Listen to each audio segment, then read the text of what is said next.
Okay, so today we're ranking literally every single Warzone map, the actual BR, and the Resurgence maps. Now, I feel like most of the people will probably agree with me on a lot of these, but I feel like there are some that people are going to be like, what the hell are you even talking about? Don't ever make a list again. And hey, cool, but guess what? This is my list. If you don't like it, eat a bowl of cereal that's been stale and sitting in the sunlight for 3 weeks, okay? I don't care. Sorry, I didn't mean all of that, kind of. I kind of did, though. Okay, so everything is out of the way now, so let's just start ranking these. I have them all in a section called All of the Maps. Pretty simple to understand. So the first one we got is Al Mazrah from Warzone 2. Now, here's where it gets weird. I do believe that this map is solid. I think the map is okay. I think what ruined this map was everything else. The map itself wasn't bad. Everything else that they tried to do with Warzone 2 just sucked ass, and it really made this map not feel good. And again, I don't think it's the map's fault, because I actually don't think the map is that bad. It's not great. I feel like it's a little too big, but it isn't bad. I really do think if we had like Warzone 1 movement, or even just what we have now in Warzone for movement, I think this map would have played so much better, but because we didn't, I think I have to put this at a C. Again, I'm putting it based off of what the map actually is. Again, I think the map itself is solid. It's not great. It's not good. It's just kind of okay. I think if this was a solid follow-up to Verdansk, I think people would have enjoyed it a lot more than Caldera, but we'll get into that later. All right, Fortune's Keep is kind of a weird one because it was removed from Warzone 1 way back in the day when Rebirth Island was also removed after only being in the game for literally like 4, maybe 5 months. And now with Season 2 of Warzone, it's finally back, so we've been able to play it and experience it again.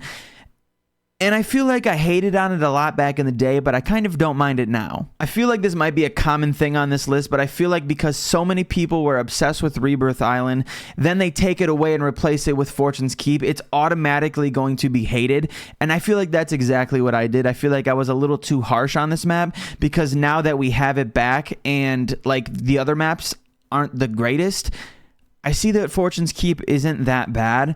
I just think at the time when it was released, it kind of was. Now, I don't know if any of that made sense, but if it did, I hope you agree with me. If not, hey, that's cool. But I think Fortune's Keep is going to be a B. I think Fortune's Keep is going to be a B tier. I don't think it's bad. I don't think it's great. It's fun, but there's a lot of other maps that are just a lot better, in my opinion. All right, next on the list, we have Ashika Island, and I will be honest, I am a Ashika Island hater. I don't like this map. I think it's really bad. I think the lighting is terrible. I think everything about this map is just not fun. And I agree with people. I think if the map changed its lighting and changed its like environment and nature, I think it would be a lot better. Like if they made this more colorful and vibrant and made it like kind of shine more, I think I would enjoy it more. But because of this like gray, dull, bland look that this map has, it really just ruins it for me. There are a few spots on this map that I do genuinely like landing. The 2 apartment buildings like next to each other, that place can be really fun if you're having a really solid game and there's just straight action the entire time. That's really fun. And then the Ashika Docks or whatever they're called, I don't know why that area is fun to me, but there's a building in that specific area that I really enjoy going to. Other than that, though, this map is just not good. And for that reason, we're moving this map into garbage. And it kind of sucks because this was like the first map that we got for Warzone 2. And mixing the Warzone 2 movement and this map, it just was not fun whatsoever. And I tried making it fun as much as possible and being, you know, upright about it. That's not a word. And I don't know what I'm trying to say. Trying to be positive about it. That's what I'm trying to say. And I just could not, for the life of me, be positive about this map. All right, baby. Next up, we got Rebirth Island. We're throwing this bad boy in the garbage section. Guys, I'm just kidding. Guys, stop yelling at me, okay? Just stop. It's not garbage. I promise you that was a joke. I promise. All right, so Rebirth Island is a place that I truly will always love. I don't care what anyone says. If they say it's a bad map, hey, I don't care. This is the map that kind of made me want to start streaming. It's the map that made me push my content creation to another level. It's the map that made me really addicted to Warzone and really start getting better at this game and having a lot of fun with all of my friends. This map in general was just perfect. And what's even crazier is at first, I hated Resurgence. I did not find it fun. I found it to be very pointless. I found it to be unrewarding. And now it's just completely changed on me. For like the first 5 months of this map being out, I did not play on it because I did not understand the hype for it. I did not understand why people enjoyed it so much. And then one day I tried it and I was like, oh, okay, for some reason now I enjoy this, and I don't really know what changed because nothing did, but for some reason I was just really in love with this then. I feel like it might be a little cliche to put this at the S tier, but I'm doing it because of just pure memory. Like my memories that I have with this map are just so damn good, and I can't like ever replace those memories, and that it's coming back makes me feel so good. Like it makes me tingly inside. It makes me so tingly inside that I'm messing up my words. Rebirth Island will forever be like the GOAT map of Call of Duty. I hope to God that they don't fumble the bag and start removing this in a year or two when they realize, oh, we can't do anything else because everyone wants to only play Rebirth Island. That's cool. Leave it. Why ruin it for others? All right, let's not start getting a little, riled up over Rebirth Island. So the next map we have is Vondel, a map that I don't hate, but I also don't love it. It seems like Call of Duty figured out how to do water mechanics well, and they were like, all right, let's just shove that everywhere on this map. There's so much water on this map.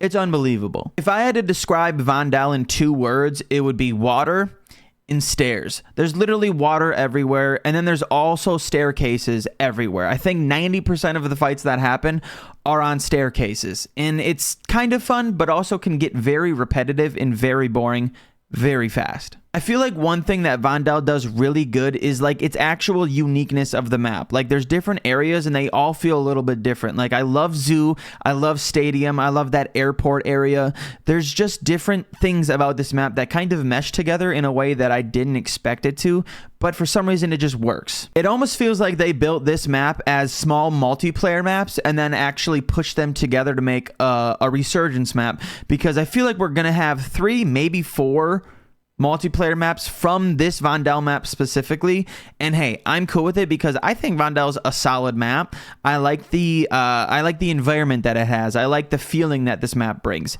But again, there's a lot of water and a lot of stairs, and that just drags it down. So with that being said, I think I'm gonna put Vondel at a C as well. I don't think it's amazing. I don't think it's bad. It's just good. It's just okay, and that's fine. I think it's a fun map. If it's a solo, like if we have a rotation on the rotating freaking playlist, if it's solo Vondel, I'm not like super upset about it. But when it's Ashika Island, I don't play the game. I literally just avoid Call of Duty in general when it's just solo Ashika Island. The next map on the list is Urzikstan, the map that we are actually playing on right now. And while I do think this map is good, I think it's just very bland. The colors, again, they just look very dull. They look very just but the map itself is decent. I think it has a lot of fun areas to it. That whole downtown area is a lot of fun. A lot of buildings, a lot of up and down. Whereas Vondel, it was a lot of staircases. Urzikstan does it where it's kind of just either on top of the building or the bottom. There's really no middle in these buildings, and I think that's something that Vondel should have done, but they kind of missed that mark. I think Urzikstan actually does play pretty well for a BR map, and surprisingly enough, it plays pretty solid for a zombies map. When they announced that zombies was going to be on the actual same map as BR, I was like, that doesn't seem cool. That doesn't seem right. That just seems lazy.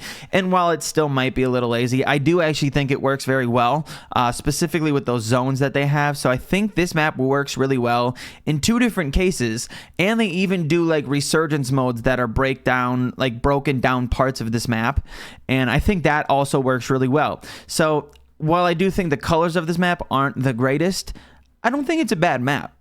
Like, I feel like it's a solid map. I'm just not a typical BR player anymore, but when I do play this, I don't hate it. Like, I actually have fun with it. So with all of that being said, I think I'm going to throw this in B. While again, I am not the biggest BR player anymore, I kind of stick to my Resurgence or other games. I do think it's a solid map. I think it's just a map that isn't pushed for me. I don't think it's a map that I personally enjoy a lot because, again, I'm not a BR player, but I think the map is great. which is kind of weird to say since I'm kind of contradicting myself. I hope I make sense. I feel like I don't. Okay, so next on the list we have Verdansk, the map that literally started Warzone. I'm just going to throw this in S solely off of nostalgia. I do think if I was realistically rating this map, I probably would put it at a B or maybe a low A.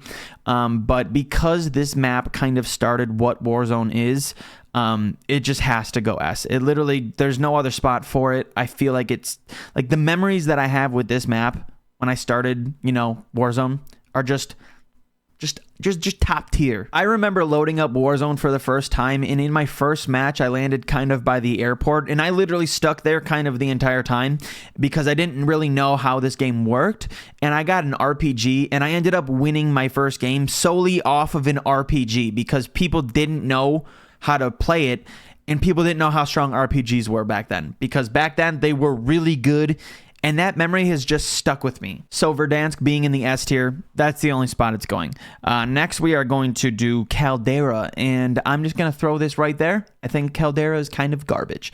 I don't think it's fun. I think it's way too big.